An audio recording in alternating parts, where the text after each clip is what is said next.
Abra em Mateus capítulo de número 8. Mateus capítulo de número 8. Eu quero... O pastor Alexandre foi oportuno na palavra dele. E eu não quero desfazer a palavra do nosso pastor. Eu só quero deixar isso claro para você, que é como que um adendo apenas. Porque qual o proveito do caos? É uma pergunta que a gente precisa responder. Há proveito no caos? Há proveito nessa situação que nós estamos vivendo mundialmente hoje? Eu posso declarar pela palavra que há proveito. Porque nos olhos humanos, aqueles que olham do prisma natural, veem só como bagunça, só como caos, e quanto pior, melhor. Eu não. Eu quero tirar proveito dessa situação. Você e eu fomos nascidos de novo para tirarmos proveito de uma situação caótica como essa que a gente vive. Muitos países estão em situação de caos, né? Calamidade pública. Então eu vou levar você para Mateus capítulo 8, verso de 23 a 27. E nós vamos apenas meditar para fazer o nosso coração ficar situado nessa resposta. Há proveito no caos? Porque essa semana Deus vai te usar. Amém. Essa semana Deus vai te usar para dizer assim: ainda assim nós podemos tirar proveito em meio a todo esse caos. Mateus capítulo 8, versos 23 ao 27 declara assim: Então, entrando ele no barco, seus discípulos o seguiram, e eis que sobreveio no mar uma grande tempestade, de sorte que o barco era varrido pelas ondas. Entretanto, Jesus dormia. Mas os discípulos vieram a acordá-lo, clamando: Senhor, salva-nos, perecemos. Perguntou-lhes então Jesus: Por que sois tímidos, homens de pequena fé? E levantando-se, repreendeu os ventos e o mar, e fez-se grande bonança, e maravilhavam-se os homens, dizendo: Quem é este que até os ventos e o mar lhe obedecem? Pai, em nome de Jesus, nós oramos para que o Senhor revele um pouco mais a Tua palavra. Imunda-nos de fé suficiente para levarmos esta fé que o Senhor vai nos abastecer para o mundo nesses dias, para lá fora, para os colegas de fábrica que estão aterrorizados, para os chefes, para as empresas, para aonde nós pisarmos a planta do nosso pé, que essa palavra seja ecoada. Aproveito no caos, aproveito no meio do caos, para aquele que crê, para aquele que crê. E assim nós oramos em nome de Jesus. Amém. Podemos assentar, queridos. Esse episódio é uma resposta enfática. Há suficiente proveito durante o caos. Porque vocês viram que é a história onde Jesus do barco, com seus discípulos, enfrenta uma grande tempestade. Todos iam morrer, mas Jesus estava ali por razão de propósito. Deus queria ensinar aqueles discípulos e também nos ensinar hoje. Então, se dissermos que Jesus não sabia o que aconteceria naquela ocasião, e nem quanto à tempestade, nós estamos errando feio. Porque desde a eternidade Ele é Deus. Aleluia. Ele sabe de todas as coisas. De eternidade a eternidade, como diz no Salmo de 90, versículo 1, Ele é Deus. E sendo Ele Deus, Ele sabe de todas as coisas. Nada foge à sua sabedoria, à sua vista, ao seu entendimento. Então a questão aqui, para responder diante dessa pergunta, é: qual é o propósito dele em meio ao caos? Porque se eu disse que aproveito pelas escrituras sagradas, que nos revelam esse texto, a pergunta que não quer calar para o nosso coração é: qual é o propósito dele para a minha vida no meio dessa situação caótica? Então o que nós descobrimos não diz respeito apenas àqueles discípulos junto dele no barco naquela ocasião. Inclui a mim e a você. Só muda a cor do barco e a tempestade. O nome da nossa tempestade hoje é pandemia. E o barco hoje é o território do Japão, né? Nós estamos num barco que tem uma bola vermelha e e em sua totalidade branca. Nós estamos vivendo nesse lugar. Então, qual é o propósito do Senhor em meio a esse caos que eu estou ouvindo, ou pelo menos vivendo, ou pelo menos ouvindo rumores? Porque no prisma do Japão, o grande problema não é só vivermos a pandemia. Tem uma sombra da pandemia. A sombra da pandemia é aquilo que a gente tem. Eu não, nem você, em nome de Jesus. Mas aquilo que a população aí fora tem: trauma de crise econômica. Nós temos trauma. A gente ouve falar de crise, de perda de trabalho, de falta de recurso, a gente já treme, né? A nossa barriga já gela. Então eu quero dizer para você: tem propósito nisso, meu irmão. Se Deus está trazendo você aqui hoje para ver essa história de conquista, para ver a história de lágrimas, mas agora também a vitória das lágrimas. Deus está também anunciando que num curto período, você que está ouvindo, você que está está sendo chamado de paspalho, de outra coisa qualquer, porque você crê nesse Deus, e você tem uma outra visão além daquela que o mundo está vendo, que é tudo um caos, tudo uma derrota. Eu e você vamos celebrar conquista, porque se há alguma coisa que eu tenho no meu coração, uma certeza que eu não sei como te explicar, nós não vamos voltar à crise que nós vivenciamos em 2009. Nós vamos viver dias especiais, meu irmão, porque nós choramos lágrimas em 2009, em 2011 principalmente, com aquele acidente terrível do terremoto, da usina de Fukushima, que hoje Deus está nos preservando, porque nós passamos maus bocados aqui. Passamos ou não passamos? O mundo ao nosso redor só ouvia notícia. No Brasil todos comiam e bebiam e festejavam, e nós aqui chorávamos com medo de radiação. Mas nós não arredamos o pé, pagamos o preço. Quando ninguém queria vir para o Japão mais, todo mundo queria ir embora, a igreja de Jesus no Japão ficou firme aqui, até dizendo: se tivermos que ficar com radiação, vamos ficar, porque nós vamos abandonar o povo japonês agora. Não entra no barulho da internet, porque o que nós estamos vivendo no Japão é milagre. Nós estamos debaixo de uma nuvem de recompensa, porque nós lá em 2011 semeamos essa terra. Então recebe, em nome de Jesus. Então, diante dessa perspectiva, da mesma forma que houve saída para aquele barco que não afundou, meu irmão. O caos veio, mas o barco não afundou. E por que não afundou? Então essa é a resposta que a gente pode já começar a tirar lições aqui. Proveito no caos? Sim. Por quê, pastor? Qual é o proveito? Qual é o propósito? Primeiro, é para Jesus mostrar que você que segue a Jesus, estando no caos, no barco, onde está o caos, está também Jesus que você segue. Amém. Então se você segue, Jesus está com você. Jesus não é de pular fora do barco, meu irmão. Jesus está contigo. Amém. Jesus está com você. Então você não pode fraquejar agora nessa declaração: Jesus é comigo. Mas por que você tem essa garantia? Porque a palavra dele declarou: onde estão 2 ou 3 reunidos em meu nome, ali eu estou no meio deles. A palavra também declarou: eis que estou convosco todos os dias das suas vidas, até a consumação dos séculos. No último segundo do seu fôlego de vida, até ali Deus estará nas últimas frações dele. Aleluia! Jesus está com você.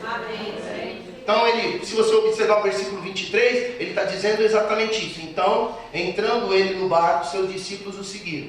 Eis que sobreveio no mar uma grande tempestade, de sorte que o barco era varrido pelas ondas. Então, Jesus, aqui no versículo 23, está dizendo que ele entrou no barco com os discípulos. Será que você pode dizer assim: Jesus está nesse mesmo barco aqui? Jesus está nesse mesmo barco aqui. E Jesus não está de braço cruzado. Jesus não está inerte. Jesus não está desesperado, talvez como você, porque a lição que vem a seguir é essa. Veja aí, se Jesus está comigo e com você no barco, eu não preciso temer o que está por acontecer, porque tem escape. Se ele está comigo, ele tem saída, gente. Você tem que lembrar disso no meio desse caos. Jesus está comigo. Se ele está comigo, não pode vir a ele uma tribulação, uma provação que ele não possa suportar, tampouco a mim. Então, se ele está no barco, eu vou suportar essa situação com ele, e o melhor, eu vou atravessar e vou sair vitorioso. Aleluia. Amém? Você pode enfrentar um barco a pique, uma tempestade grande, mas se Jesus estiver no barco, ele está com você, e se ele está com você, tem escape para a tribulação, tem escape para a tempestade. Eu posso lançar a mão, por exemplo, de 1 Coríntios capítulo 10, versículo 13, quando diz lá: não vos sobreveio tentação que não fosse humana, mas de sorte que o Senhor dará, porque Deus é fiel, ele vai dar a nós, a mim, a você que crê no Senhor Jesus, uma provação que nós possamos suportar, e com ela escape, meu irmão.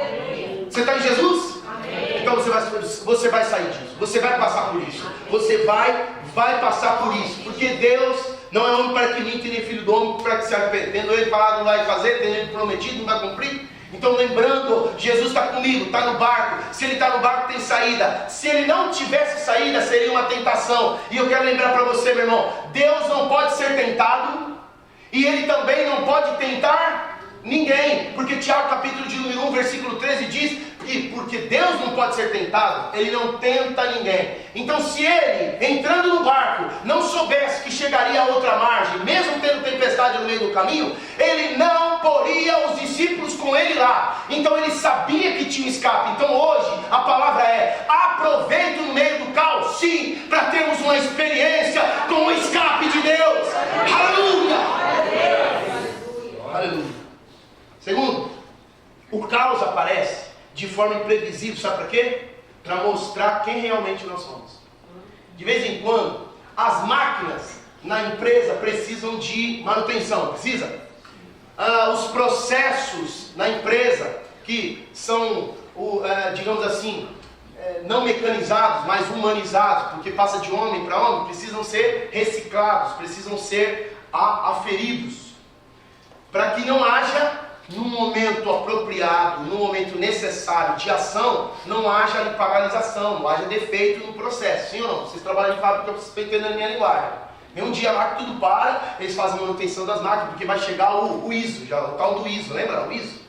ISO, para algumas empresas 14.001, outros 9.000 e não sei quanto. Então esse processo é um processo em que eles vão lá, os técnicos vão para olhar se está dentro das normas estipuladas de qualidade para aquela empresa. Meu irmão, a nossa vida é de Deus. A palavra de Deus diz em 1 Coríntios, no capítulo de número 6, que nós fomos comprados por preço.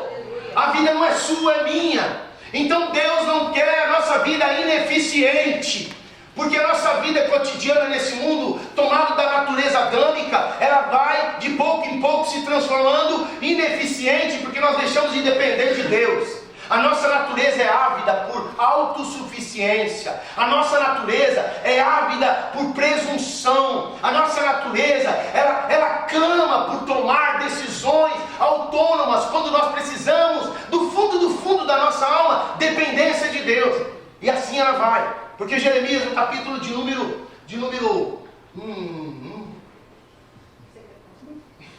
enganou seu coração mais do que todas as coisas, desesperadamente corrupto, quem o conhecerá? 17:9. Está aqui na enciclopédia Bíblia, minha esposa que não me deixa de me auxiliar. 17:9. Às vezes o HD aqui dá pipa, vou mudar para SSD agora. Então, veja que ele está declarando que o coração é tendencioso para fazer algo fora da vontade de Deus. Por isso é que o apóstolo Paulo declara que Deus opera tanto o querer quanto realizar. E o apóstolo João também declara: se pedirmos alguma coisa segundo a sua vontade, ele nos ouve. E se estamos certos de que ele nos ouve, também podemos estar certos de que obtemos os pedidos que lhe temos feito. 1 João capítulo 5, versos 14 e 15. Fato é que dentro dessa perspectiva, quando Deus coloca a gente no caos, é para aferir esses princípios na nossa vida. Se a gente está dependendo dele, ou se a gente está dependendo das circunstâncias. Porque se a gente estiver dependendo das circunstâncias, nós estamos fritos e enfarinados. Porque 2 de Coríntios capítulo 5, versículo 7, diz que nós não andamos por vistas, mas por fé. E sem fé, como diz Hebreus, capítulo de número 11, versículo 6, é impossível agradar a Deus. Então, numa hora desta, o que vem afora, que aflora em nós é exatamente o estado que a gente vive internamente e não sabe. É essa hora que a gente se descobre joio ou trigo.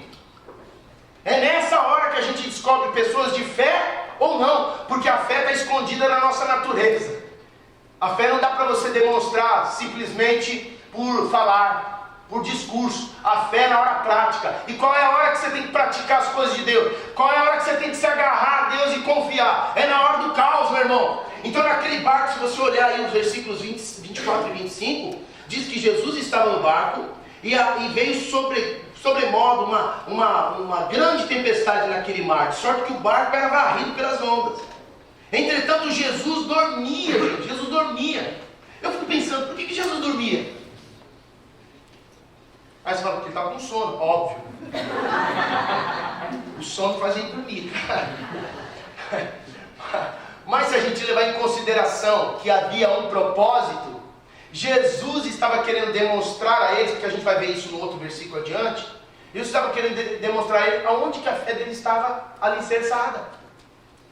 Jesus estava querendo mostrar a eles e a nós que quando a nossa fé está alicerçada no que diz Deus, nas ações de Deus, na palavra de Deus, naquilo que nós somamos ao longo da vida, lembrando de Lamentações de Malaquias, Lamentações de Jeremias,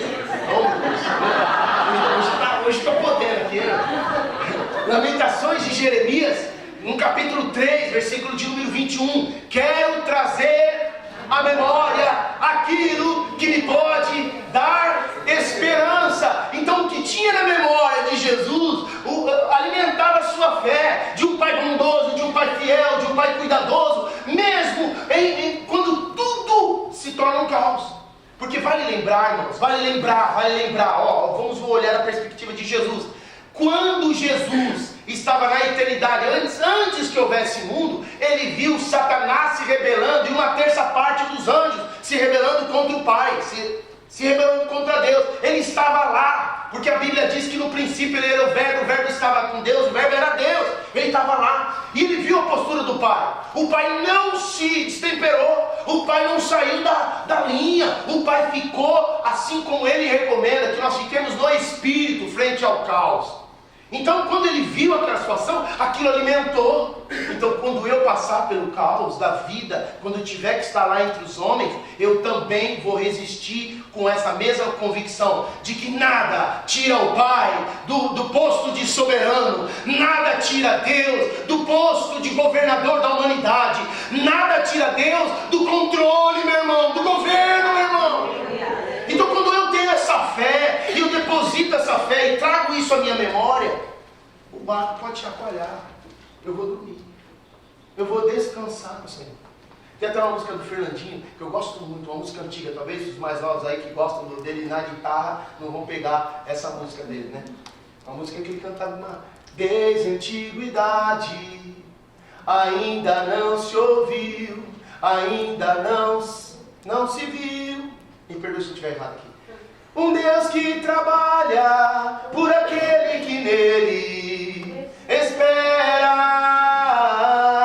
Um Deus que trabalha por aquele que nele espera. Eu estou cantando isso, irmão. Eu estou declarando pela palavra de Deus no meio de louvores e adoração na minha casa. Um Deus que trabalha. Lá por uma vez convido. Um Deus que trabalha. Lá vai dar calma. Um Deus que trabalha.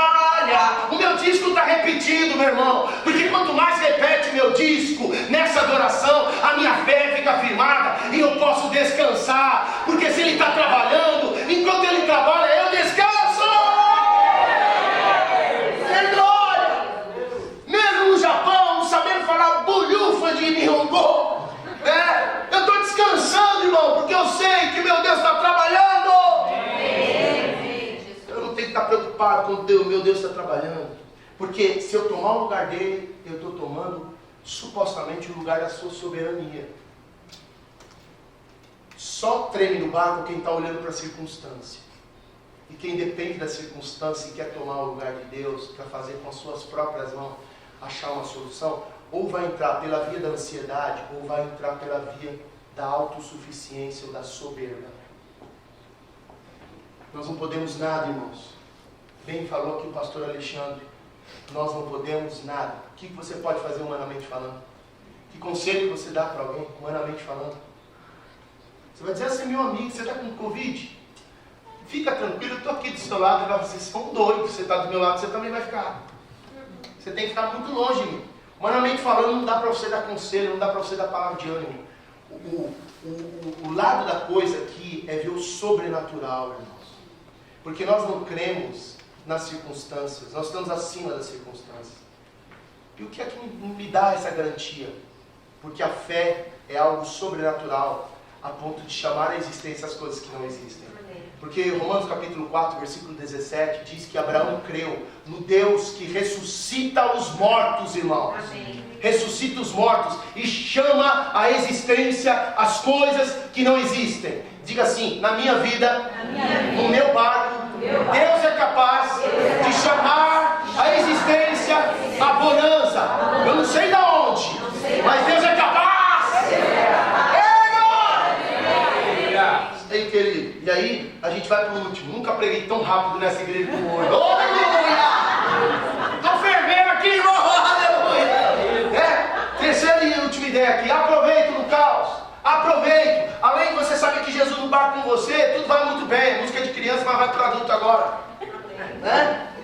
Além de você reconhecer que você, se você olhar para o natural, o barco afunda, você morre. Mas se você descansar no Senhor, você dorme, porque enquanto você dorme, Ele trabalha.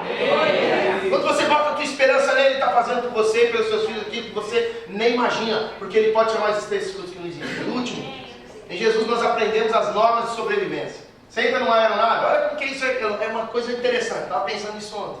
Você entra numa aeronave, aí dá... Senhores passageiros, nós estamos com destino à Moldávia. E só com passagem de ida, não, brincadeira.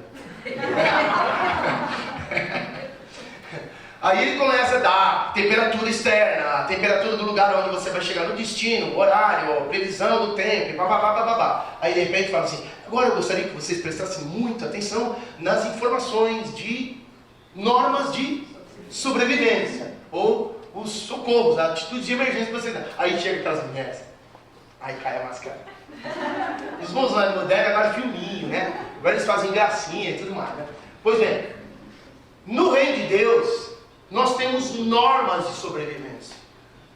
E meu irmão, não esquece disso. Uma forma de sobreviver a um mundo que tem um poder de voz que por hora se torna até satânico é a nossa fé. Porque 1 de João, capítulo de número 5, eu quero que você abra lá. 1 de João, capítulo de número 5, depois a gente vai voltar para o Mateus aqui. 1 de João, capítulo de número 5, versículo de número 4. Eu quero que vocês leiam junto comigo, por favor, para isso se tornar alimento para a tua fé. Porque todo que é nascido de Deus vence o mundo.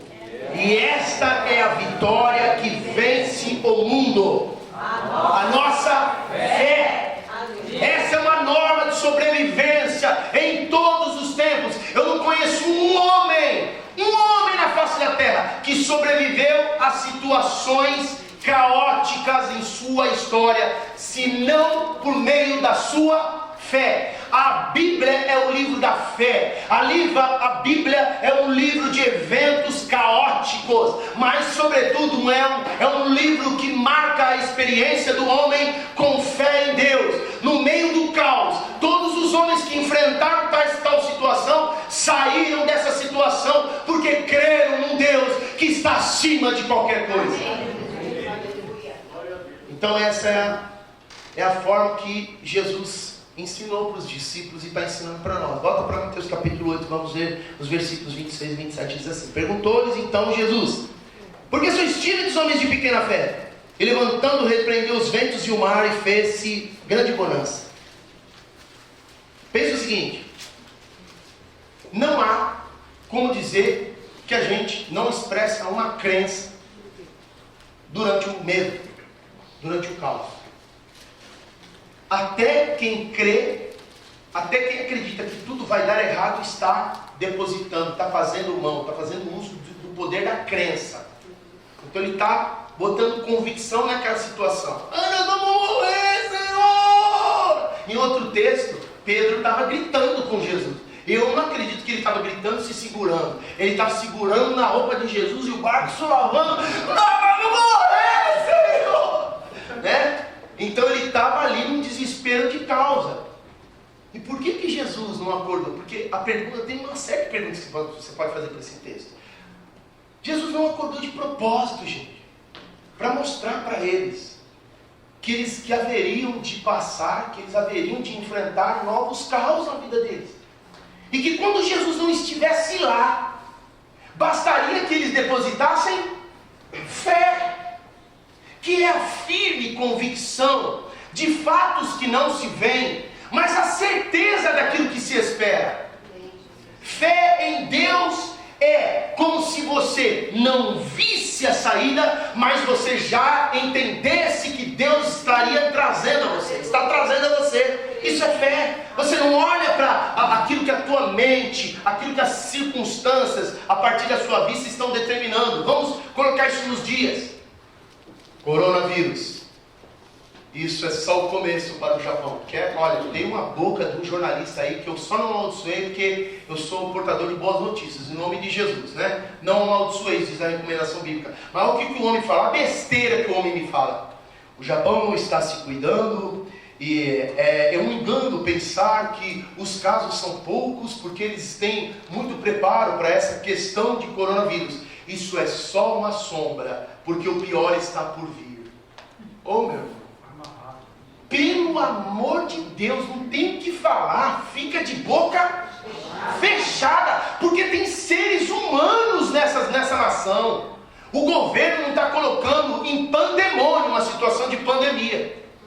Pandemia é uma epidemia que se alastra para o mundo todo, é o significado da palavra. Pandemônio é fazer com a mistura de um monte de dados confusão. Você colocar todo mundo em confusão. O Japão não vive em confusão, meu irmão. E isso faz com que o mundo se espante. Fala, como que não pode haver confusão naquele país? Vamos botar um pouco de confusão. Então a gente fica lançando palavras de confusão para todos eles ficarem confusos. Então, meu irmão, situa na palavra, querido. Situa na tua fé. Situa naquilo que você crê, não naquilo que você ouve ou vê. Pode ser quem for. Pode ser gente renomada na internet. Pode ser gente renomada no mundo evangélico. O nome que está acima de todo nome é Jesus Cristo de Nazaré, meu irmão. A Ele que você tem que ouvir. A Ele é que você tem que ouvir, meu irmão.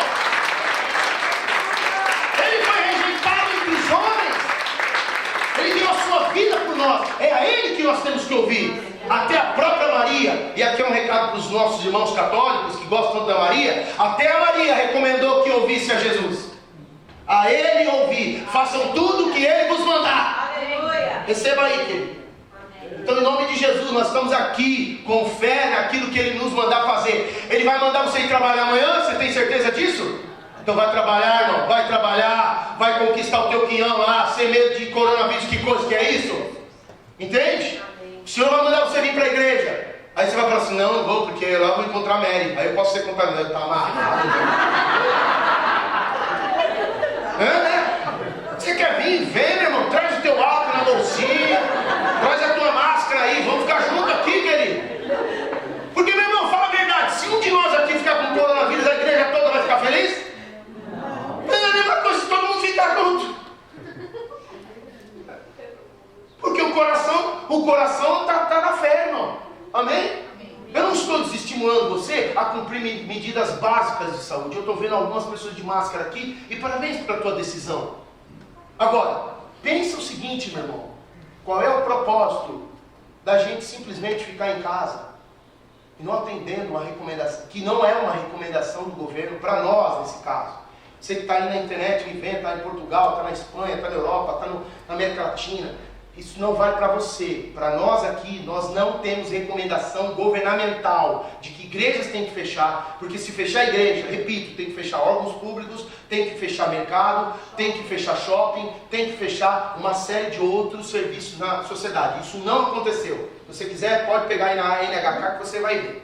Agora, presta atenção, palavra minha, eu também sou homem para dizer isso aqui. Se o governo disser assim, por questões de saúde, atualizamos a necessidade de não haver reuniões em igrejas. No primeiro minuto eu vou abrir minha cara na internet e vou dizer assim, a partir de hoje é tudo pela internet. Acabou, não há problema. Nós reunimos em pequenos grupos, nós temos 70 pessoas. Aliás, deixa eu te falar uma coisa, tá? Tem mais gente nos núcleos familiares do que na igreja de domingo. Então não tem problema de ter gente aqui. Entende?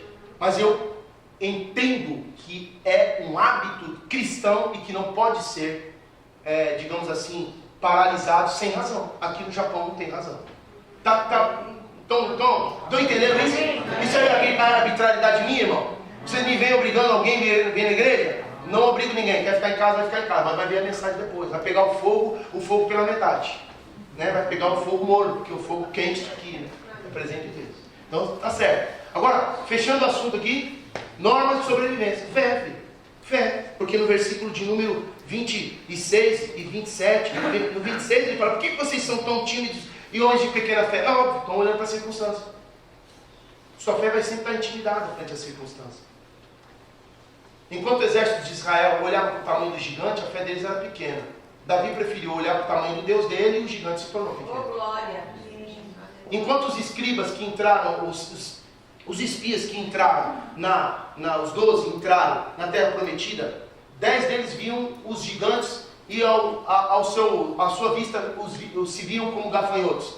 2 deles, Josué e Caleb, viam os frutos grandes, viam a terra com potencial. E viam um Deus grande que produzia o fruto com potencial e a terra próspera. Então, depende de que ponto de vista você está olhando para a sua fé afirmada e você sobreviver a esse caos. E aí eu encerro dizendo o seguinte, no versículo 27, que é a boa notícia. Oh, glória! Essa é a boa notícia. E maravilha, levantando, parte B do versículo 26. E levantando-se, repreendeu os ventos e o mar, porque a visão de Jesus isso era possível. Acalma-te agora, para agora. E ele repreendeu. Isso quer dizer que como homem, ele agiu em fé. E como Deus, soberanamente, ele parou o vento e acalmou o mar. Eu estou com esse Deus no meu barco. E você? 27 diz, e maravilhavam-se os homens, dizendo, quem é este? Quem é este que os ventos e o mar lhe obedecem? Essa é a única resposta que você não vai ter hoje. Você vai ter ao longo da sua vida, passando por outros diversos caos, porque no mundo tereis aflições, mas tem de bom ânimo, eu venci o mundo. Então se você repetir essa mesma atitude do Senhor Jesus, você vai se maravilhar e vai conhecer passo a passo, até que, como diz o apóstolo Paulo, lá em 1 de Coríntios, capítulo de número 13, no versículo de número 9, ele diz assim, que hoje nós conhecemos em parte. Quem é este? Hoje a gente não tem compreensão total de quem é Jesus. A gente tem compreensão por causa dessas lutas que nós atravessamos com Ele e temos saída nele. Agora, quem é esse será respondido naquele dia, no dia em que eu e você, que resistimos por meio da fé, fomos encontrados nos ares com Jesus. O dia do arrebatamento da igreja, a hora vem, Senhor Jesus. Maranata, a hora vem, Senhor Jesus. Porque está escrito aqui assim, porque hoje, em parte conhecemos e em parte profetizamos. Quando, porém, vier o que é perfeito, então o que é em parte será aniquilado. Quando era menino, falava como menino, sentia como menino, pensava como menino. Quando cheguei a ser homem, desisti das coisas próprias de menino. Porque agora, vemos como que em um espelho, obscurecidamente, ou obscuramente. Então, naquele dia, veremos face a face. E aí nós conheceremos o Senhor, assim como nós somos conhecidos. O quem é este que acalma os mares, está dizendo para você se manter nele, até aquele dia que você vai o conhecer plenamente. Vamos ficar em pé, vamos orar. Glória a Deus por sua palavra.